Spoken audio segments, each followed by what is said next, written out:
ഏറ്റവും അടുത്ത കാലത്തെ ഒരു അനുഭവം പറഞ്ഞുകൊണ്ട് ഞാൻ എന്റെ വിഷയത്തിലേക്ക് പ്രവേശിക്കണം. നിസ്വ നെസ്റിൻ എന്ന മറ്റോ പേരുള്ള, പേര് തെറ്റാനുള്ള ചെറിയൊരു സാധ്യത ഞാൻ കാണുന്നുണ്ട്, ഒരു ഫേസ്ബുക്ക് ID കഴിഞ്ഞ 2-3 വർഷങ്ങൾക്ക് മുമ്പ് ഫേസ്ബുക്കിൽ ഞാനൊക്കെ ആ നിസ്വ നെസ്റിൻ എന്ന് പറയുന്ന പെൺകുട്ടിന്റെ ഫ്രണ്ട് ലിസ്റ്റിലുള്ള ആളാണ്. അപ്പൊ അവൾ സംസാരിച്ചത് മുഴുവൻ നന്മകളായിരുന്നു. എന്ന് പറഞ്ഞാൽ വളരെ ആർക്കും ഭയങ്കര ഇൻസ്പിറേഷൻ ഉണ്ടാക്കുന്ന, ഭയങ്കര ആവേശം ഉണ്ടാക്കുന്ന കാര്യമാണ് അവൾ സംസാരിച്ചതൊക്കെ. അവളെ കുടുംബത്തെക്കുറിച്ച് അവൾ പറഞ്ഞുകൊണ്ടിരുന്നു. അമ്മായി, മൂത്തമ്മ, എളാപ്പ, ഇളയമ്മ, വാപ്പ, വല്ലിപ്പ, കുടുംബത്തിലെ ഓരോരുത്തരെ ഇടയ്ക്കിങ്ങനെ മരിക്കും. അപ്പൊ അതിനെ സംബന്ധിച്ച് അവളെ കമന്റ് വരും. കുടുംബത്തിലെ വേറെ ചിലർ കല്യാണം ഉണ്ടാകും, അപ്പൊ അതിനെ സംബന്ധിച്ച് ഇങ്ങനെ കമന്റ് വരും. അവളൊരു കമന്റ് ഇട്ടാൽ ആ കമന്റിന് എല്ലാവരും ലൈക്ക് ചെയ്യും. കാരണം അങ്ങനത്തെ വർത്താനാണ് പറയാ. അത്ര ഷാർപ്പായിരിക്കും സംസാരങ്ങളൊക്കെ. ഏകദേശം ഒരു 8-9 മാസങ്ങൾക്ക് മുമ്പ് ഒരു കമന്റ് വന്നു, അവൾ രോഗിയാണ്, ക്യാൻസർ രോഗി, ക്യാൻസർ ബാധിതയാണെന്നാണ് വന്ന കമന്റ്. ക്യാൻസർ ബാധിതയായ ആ പെൺകുട്ടിക്ക് വേണ്ടി അവളുടെ എല്ലാ ഫ്രണ്ട്സും ആത്മാർത്ഥമായി പ്രാർത്ഥിച്ചു. നമ്മളൊക്കെ പ്രാർത്ഥിച്ചു. ഞാനൊക്കെ വളരെ ആത്മാർത്ഥമായി പ്രാർത്ഥിച്ചു. കാരണം എന്റെ കുടുംബത്തിലും എന്റെ വീട്ടിലും എനിക്ക് ആ രോഗത്തിന്റെ ഒരു തീഷ്ണതയും തീവ്രതയും വളരെ വ്യക്തിപരമായി അറിഞ്ഞ ഒരാളെന്നുള്ള നിലക്ക് ഫേസ്ബുക്കിൽ അത് കണ്ടപ്പോ തന്നെ എന്ത് ചെയ്തു, അതിന്റെ താഴെ ഒരുപാട് ആളുകൾ കമന്റ് ഇട്ടു. നമ്മളൊക്കെ മനസ്സുകൊണ്ട് ആത്മാർത്ഥമായി പ്രാർത്ഥിച്ചു. അങ്ങനെ ഒരു ദിവസം അവളുടെ കമന്റ് വരികയാണ്. ഭയങ്കര വൈകാരികമായ തീവ്രമായ രോഗം മൂർധന്യതയിലെത്തുമ്പോൾ ഉള്ള കമന്റ്സ് ആണ്. ഇനി എനിക്ക് അധികം മണിക്കൂറുകൾ ഉണ്ടാവുകയില്ല എന്ന് ഞാൻ വിചാരിക്കുന്നു. എല്ലാ ഫ്രണ്ട്സിനോടും യാത്ര ചോദിക്കുകയാണ്. മണിക്കൂറുകൾ കഴിഞ്ഞപ്പോൾ വേറെ ഒരാൾ പോസ്റ്റ് ചെയ്തു, നിസ്വ അവൾ ലോകത്തോട് യാത്ര പറഞ്ഞു, ഇനി അവളില്ല. ഇപ്പൊ ഫേസ്ബുക്കില് ശരിക്കു പറഞ്ഞാൽ ഭയങ്കരമായ ഒരു ദുഃഖസാന്ദ്രമായ അവസ്ഥയായിരുന്നു. അങ്ങനെ അവളുടെ മയ്യത്ത് നേരിട്ട് പോയി നിസ്കരിക്കാൻ കഴിയാത്ത പലരും വിദേശ രാജ്യത്തൊക്കെ റൂമിലൊക്കെ മയ്യത്ത് നിസ്കരിച്ചു. കഥയുടെ 2ാം ഭാഗം ഇനിയാണ് തുടങ്ങുന്നത്. അങ്ങനെ ഒരു പെൺകുട്ടി ലോകത്ത് ജീവിച്ചിരുന്നിട്ടില്ല എന്നാണ്. അങ്ങനെ ഒരു പെൺകുട്ടി ലോകത്ത് ജീവിച്ചിരുന്നിട്ടില്ല. അവക്ക് എളാപ്പയും മൂത്താപ്പയും ഇളയമയും ഒന്നുമില്ല. അപ്പൊ ഇതിൽ ചില മരണത്തെ സംബന്ധിച്ച് മയ്യത്ത് നിസ്കരിക്കാനുള്ള പ്ലേസ് ട്രേസ് ചെയ്യാൻ വേണ്ടി ചില ആളുകൾ നടത്തിയ ശ്രമത്തിലാണ് ആദ്യമായിട്ട് ഇതിൽ ചില ചതികളുണ്ട് എന്നും ഇതൊരു ചെറുപ്പക്കാരൻ ഒപ്പിക്കണ പണിയാണെന്നോ വേണ്ടാത്ത ഒന്നും പറഞ്ഞിട്ടില്ല, വേണ്ടാത്ത അധാർമികമായി ഒന്നും ചെയ്തിട്ടില്ല. പക്ഷേ ഒരു സെൻസിറ്റീവ് പോയിന്റില്, ഒരു വൈകാരിക അവസ്ഥയിൽ കാര്യങ്ങൾ എങ്ങനെ നിർത്തിയിട്ട് കുറെ ആളുകളെ ചുറ്റും നിർത്തി തനിക്ക് പറയാനുള്ളതൊക്കെ പറയാനും കേൾക്കാനുള്ളതൊക്കെ കേൾപ്പിക്കാനും, അനിസ്ലാമികമായി ഒന്നും പറഞ്ഞിട്ടില്ല, ശിർക്ക് പറഞ്ഞിട്ടില്ല, ഒന്നും പറഞ്ഞിട്ടില്ല. പക്ഷേ എന്താ പറയാ, 100 കണക്കിന് 1000 ആളുകളെ ഒന്നിച്ച് വിഡ്ഢികളാക്കുന്ന, മൊയന്താക്കുക എന്ന് പറയല്ലേ നമ്മള്, ശരിക്കും ആ മൊയന്താക്കുന്ന പരിപാടിയാണ് നടന്നത്. നമ്മളൊക്കെ മൊയന്തായിട്ടുണ്ട് വളരെ ആത്മാർത്ഥമായിട്ട് എല്ലാവരും. ഞാനടക്കം നമ്മളെല്ലാവരും മൊയന്തായിട്ടുണ്ടാവും. അപ്പൊ അവസാനം ഈ സംഗതി പോസ്റ്റ് ചെയ്യാണ്. ആരാ പോസ്റ്റ് ചെയ്യണേ? മൂപ്പരനെ പോസ്റ്റ് ചെയ്യണേ. വേറൊരു ഐഡിയിൽ വന്നിട്ട് മൂപ്പര് പോസ്റ്റ് ചെയ്യാണ്. അപ്പൊ ആദ്യം ഈ വിവരം അറിയിച്ച ആളോട് ചോദിക്കല്ലോ, ജനാസ എവിടെയാണ്, എപ്പോഴാണ്, എങ്ങനെയാണ്? അത് ചോദിക്കുമ്പോൾ കൊടുത്ത ഉത്തരങ്ങളിൽ അവ്യക്തതയാണ്. അവസാനം ഒരു ചെറുപ്പക്കാരൻ, നമ്മളൊക്കെ ഒരു സുഹൃത്ത്, അദ്ദേഹം അന്വേഷിച്ച് അങ്ങോട്ട് പോയി ഓരോന്ന് പുറത്തിട്ടു. കംപ്ലീറ്റ് വലിച്ചു പൊളിച്ച് പുറത്തിട്ടപ്പോഴാണ് മനസ്സിലാണത് അങ്ങനെ ഒരാൾ ജീവിച്ചിട്ടില്ല. ഇതാണ് സോഷ്യൽ മീഡിയ എന്ന് പറയുന്നത്. ഇവിടെ എല്ലാം നടക്കും, ഇവിടെ എന്തും നടക്കും. അതുകൊണ്ട് ഇതിൽ സംഭവിക്കുന്ന വീഴ്ചകളെക്കുറിച്ചും അബദ്ധങ്ങളെക്കുറിച്ചും അപാകതകളെക്കുറിച്ചുമാണ് നമുക്ക് ചില കാര്യങ്ങൾ ആദ്യം അന്വേഷിക്കാനും പഠിക്കാനുള്ളത്. അതിന് നമുക്കുള്ള പ്രേരകം എന്താണെന്നറിയോ? മഹാനായ ഹുദൈഫ റളിയല്ലാഹു അൻഹുവിൽ നിന്നും ഉദ്ധരിക്കുന്ന വളരെ പ്രസിദ്ധമായ ഒരു ഹദീസ് ഉണ്ട്. ഹുദൈഫ റളിയല്ലാഹു അൻഹു പറയാണ്, കാനന്നാസു യസ്അലൂന റസൂലല്ലാഹി സ്വല്ലല്ലാഹു അലൈഹി വസല്ലം അനിൽ ഖൈരി. ജനങ്ങൾ പ്രവാചക തിരുമേനി സ്വല്ലല്ലാഹു അലൈഹി വസല്ലമ തങ്ങളോട് ഖൈറിനെ കുറിച്ചാണ് ചോദിച്ചിരുന്നത്. നബിയെ, ഏറ്റവും നല്ല സ്വതക്ക ഏതാണ് നബിയെ? ഏറ്റവും നല്ല പ്രാർത്ഥനയ്ക്ക് പറ്റിയ സമയം ഏതാണ് നബിയെ? ഏറ്റവും നല്ല ദിക്ർ ഏതാണ് നബിയെ? ഏറ്റവും നല്ല പുണ്യം ഏതാണ് നബിയെ എന്നാണ് ചോദിച്ചുകൊണ്ടിരുന്നത്, അവർക്കത് നടപ്പിലാക്കാൻ വേണ്ടി. വകുൻതു അസ്അലുഹു അനിശ്ശർരി. ഞാനാണെങ്കിൽ നബി കരീം സല്ലല്ലാഹു അലൈഹി വസല്ലം തങ്ങളോട് ചോദിച്ചിരുന്നത് ഷർറിനെ കുറിച്ചാണ്, തിന്മയെക്കുറിച്ചാണ്. ഏതാണ് നബിയെ തിന്മ? ഏതാണ് നബിയെ കുഴപ്പം? ഏറ്റവും വലിയ തെറ്റെന്താണ് നബിയെ? മാതാപിതാക്കളോട് ചെയ്യുന്ന ഏറ്റവും വലിയ കുറ്റം എന്താണ് നബിയെ? സ്വകാര്യ ജീവിതത്തിൽ ഏറ്റവും വലിയ തെറ്റെന്താണ് നബിയെ? നമസ്കാരത്തിലെ പിഴവുകൾ എന്തൊക്കെയാണ് നബിയെ? ഇതായിരുന്നു ഞാൻ ചോദിച്ചത്. എന്താ കാരണം?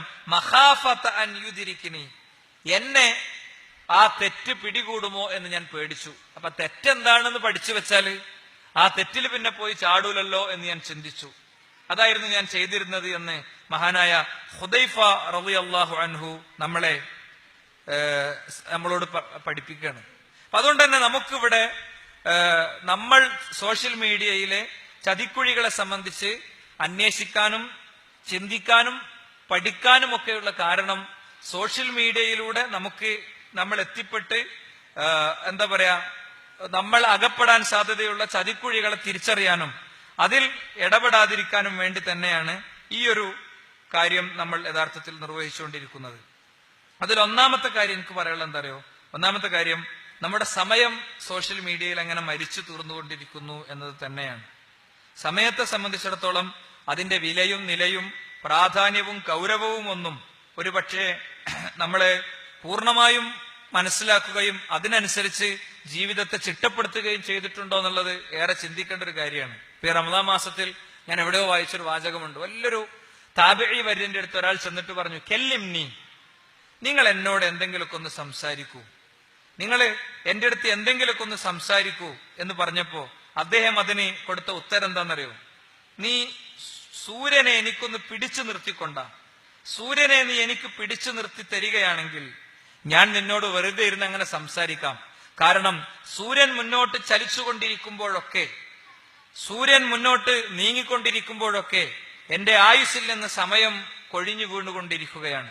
എന്നിട്ട് അദ്ദേഹം പറഞ്ഞൊരു വാചകമുണ്ട്, മറ്റൊന്നുമല്ല, അല്ലൈലു വന്നഹാർ യഅമലു ഫീ ജിസ്മിക്, രാത്രിയും പകലും നിന്നിൽ പലതും നിർവഹിച്ചുകൊണ്ടിരിക്കുന്നു.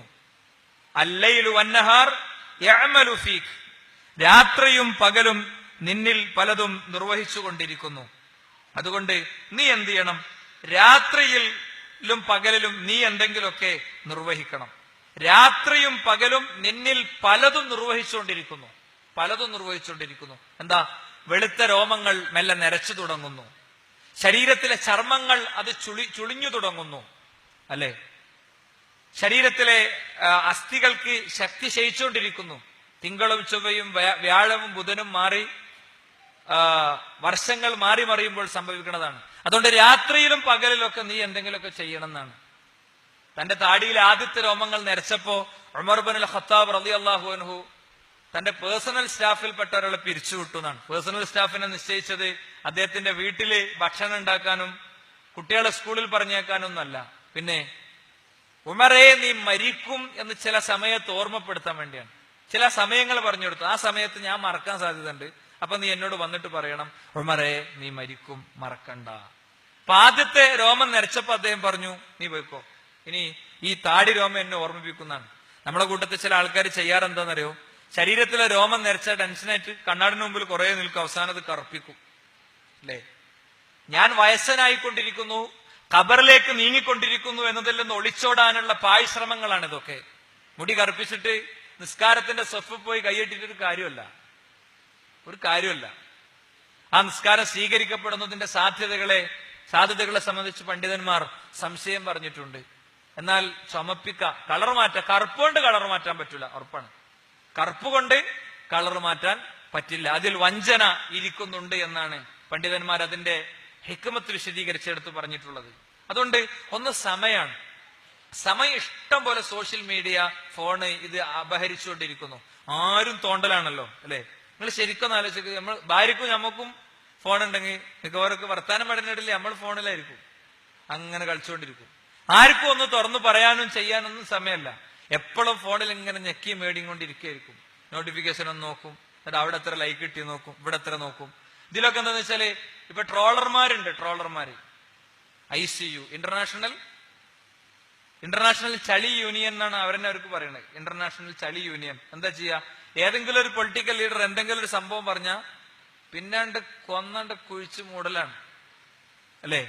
കേരളത്തിൽ വളരെ പ്രഗത്ഭനായ ഒരു എന്താ പറയുക, വെയിറ്റ് ലിഫ്റ്റിംഗ് ചാമ്പ്യൻഷിപ്പിൽ ഉന്നതമായ കാര്യങ്ങൾ നമുക്ക് വേണ്ടി നേടിത്തന്ന മുഹമ്മദ് അലി എന്ന നമ്മുടെ സ്പോർട്സർ ഏതോ ഒരു മന്ത്രി പറഞ്ഞ അയാൾക്ക് വിവരമില്ലാത്തോണ്ട് പറഞ്ഞൊരു കമന്റാണ്. പിന്നെ അയാളെ പിന്നാലെ ഉണ്ടെന്ത് ഫുള്ള്. അപ്പൊ നമ്മള് സോഷ്യൽ മീഡിയയിൽ നമ്മളിതിലൊന്നും ഷെയർ ചെയ്യണില്ല, അയക്കണില്ല. പക്ഷെ നിസ്കാരം കഴിഞ്ഞ് നോക്കുമ്പോ അതിങ്ങനെ വായിച്ചിട്ട് ഇങ്ങനെ ചിരിച്ച് അല്ലെ, അപ്പൊ അതിന്റെ അടുത്ത് നോക്കി. അപ്പൊ ഹാഷ്ടാഗ് കൊടുത്തിട്ടുള്ള സംഗതികൾ ഉണ്ടാവും. ഞാൻ പറയണത് ചില ആളുകൾക്ക് മനസ്സിലാവില്ല, ചില ആളുകൾക്കേ മനസ്സിലാവുള്ളൂ ഈ പറയുന്ന പോയിന്റ്. അഥവാ ഇങ്ങനെ ഒരു കോണിമാരി ഉണ്ടാവും, ഇങ്ങനെ 2 വര വരച്ചിട്ട് അതിന് ക്രോസിൽ 2 വര വരക്കും. അതിനാണ് ഹാഷ്ടാഗ് എന്ന് പറയാം.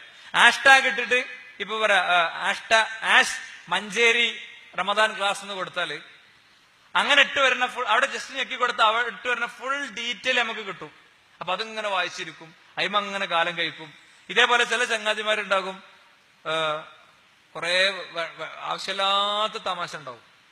ശക്തമായ കാലവർഷക്കെടുതികൾ കാരണം കോഴിക്കോട് ജില്ലയിലെ മുഴുവൻ സ്കൂളുകൾക്കും നാളെ അവധിയാണെന്ന് കലക്ടർ അറിയിച്ചു. നാളെ നല്ല മഴയുണ്ടാവും, പുറത്തൊക്കെ നല്ല മഴയാണ്. അപ്പൊ ഞാനൊക്കെ കോഴിക്കോട്ടേക്ക് എത്തണല്ലോ, അങ്ങ് കണ്ണൂർ ബോർഡർക്ക് എത്തേണ്ടിന് കുറച്ചു മുമ്പ്. അപ്പൊ അങ്ങനെ ആശ്വാസപൂർവ്വം അങ്ങനെ നോക്കുമ്പോ ഉണ്ടാവും താഴെ ഇങ്ങനൊരു മെസ്സേജ് വന്നാൽ താങ്കൾ എന്താണ് ചെയ്യുക? എങ്ങനെയുണ്ട് ഇങ്ങനൊരു മെസ്സേജ് ഇപ്പൊ വന്നാല് നിങ്ങൾ എന്താ ചെയ്യുക? അപ്പൊ നമ്മൾ വായിച്ചിട്ട് ഭയങ്കര ചിരിയൊക്കെ ചിരിക്കും, അല്ലേ? ഭയങ്കര ചിരിയൊക്കെ ചിരിച്ച അടുത്ത ആളെ നമ്മൾ പറ്റിക്കാൻ നമ്മളടുത്ത ഗ്രൂപ്പിലിടും. പിന്നെന്തെന്ന് വെച്ചാൽ ഒരു ഫോട്ടോ ഒക്കെ കൊടുത്തിട്ട് ഇതൊന്ന് ഷെയർ ചെയ്തതിന്റെ ശേഷം ഒന്ന് കമന്റ് ചെയ്ത് നോക്കൂ, അപ്പോൾ കാണാം മാജിക്. കുറെ സാധുക്കൾ എന്നിട്ട് ഷെയർ ചെയ്യും, വലിയ മാജിക് ആണെന്ന് വിചാരിച്ചിട്ട്. ചുരുക്കി പറഞ്ഞാല് വലിയൊരു സമയം ഇതിൽ ചെലവായി പോണുണ്ടെന്ന് ഞാൻ പറയണേ. എല്ലാവർക്കും വാട്സാപ്പിലും ഫേസ്ബുക്കിലും ഇഷ്ടം പോലെ ടൈം, ഫ്രഷ് ടൈം ചെലവായി പോകുന്നുണ്ട്. ചില ആളുകളൊക്കെ ചെറുപ്പക്കാര് കുട്ടികളൊക്കെ നമ്മള് ഓടിക്കലുണ്ട് ഫേസ്ബുക്കിൽ നിന്ന്. അന്നഞ്ഞ് പരീക്ഷന്റെ നേരത്തെ ഈ ബൈക്ക് കാണരുത് എന്നറിയും. അപ്പൊ നമ്മളങ്ങനെ പറയുന്ന ആരെങ്കിലും ഒക്കെ ഫേസ്ബുക്ക് കയറിയാ പിന്നെ പെട്ടെന്ന് ഓനെ കാണുമല്ലോ, ഓൺലൈനിൽ നിന്ന് കാണാൻ പെട്ടെന്ന് മുങ്ങണ്. എന്താ ഓന അപ്പുറത്തുണ്ടാവും സംഗതി. ഈ പറഞ്ഞ ആൾക്കാരൊക്കെ ഇറങ്ങിപ്പോയാൽ പിന്നെയും കയറും. അപ്പോ സോഷ്യൽ മീഡിയ നമ്മളുടെ സമയം അപഹരിച്ചുകൊണ്ടിരിക്കുന്നു. ലാ തസൂലു ഖദമ അബ്ദിൻ, ഒരടിമയുടെയും 2 കാലും അവൻ മുന്നോട്ട് വെക്കുന്നില്ല. 3-4 കാര്യങ്ങളെ കുറിച്ച് പടച്ചോൻ ചോദിക്കും. ചോദിക്കാതെ ഒരാളും രക്ഷപ്പെടുകയില്ല എന്ന് റസൂൽ സല്ലല്ലാഹു അലൈഹി വസല്ലം തങ്ങൾ പറഞ്ഞിട്ടുണ്ട്. അൻ ഉംരിഹി ഫീമാ അഫ്നാഹു, അവന്റെ ആയുസ്സിനെ കുറിച്ച് അതെന്തിനാ ചെലവാക്കിയത് ചോദിക്കാനുള്ള അവകാശം പടച്ചോനുണ്ട്.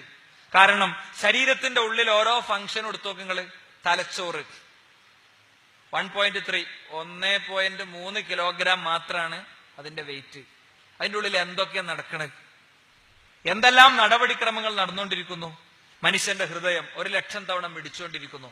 ഇതിലൊന്നും ഒരു റിസ്ക്കും നമുക്കില്ല. അപ്പൊ ഒരു മനുഷ്യന്റെ ബോഡി പ്രോപ്പറായി വർക്ക് ചെയ്യാൻ പ്രഷർ കൂടിയെന്നറിയും. എന്താ ഒന്ന് ശരീരത്തിന്റെ ചൂടൊക്കെ ഒന്ന് കൂടിയെന്നപ്പോ പറഞ്ഞതിന്റെ അർത്ഥം അല്ലെ? ഷുഗർ കുറഞ്ഞു എന്നറിയും. ഷുഗർ കുറഞ്ഞു, ഒന്നിനും പറ്റാതെ അവൻ ഇങ്ങനെ തളർന്ന് കിടക്കാണ്. അല്ലെങ്കിൽ സോഡിയം കുറഞ്ഞു, ആകെ കയ്യും കാലൊക്കെ ഇട്ട് അടിക്കും മനുഷ്യന്മാര്. എന്താ ചെയ്യാ? നേരെ കൊണ്ടുപോയിട്ട് കിടത്തിയിട്ട് ഒരു ബോട്ടിൽ സോഡിയാണ് കയറ്റും. അപ്പൊ ആള് കൂളായി. എന്തിപ്പിച്ച് ചെയ്തെന്ന് വെച്ചാ ഞാൻ ഒന്നും ചെയ്തിട്ടില്ലല്ലോ, എന്റെ ചവിട്ട് കിട്ടിയിട്ടുണ്ട് എവിടെ ഈ പാട്, ഞാനോ അവൻ അറിഞ്ഞിട്ടല്ല. അപ്പോ ഇങ്ങനൊക്കെ ഇത് മെയിൻറ്റെയിൻ ചെയ്ത് കൊണ്ടെടുക്കാണ് പടച്ചോന്. സ്വാഭാവികമായിട്ടും പടച്ചോനെ നമ്മളോട് ചോദിക്കാനുള്ള വകുപ്പുണ്ട്, എന്തേ നീ നിന്റെ ആയുസ് ചെയ്തു.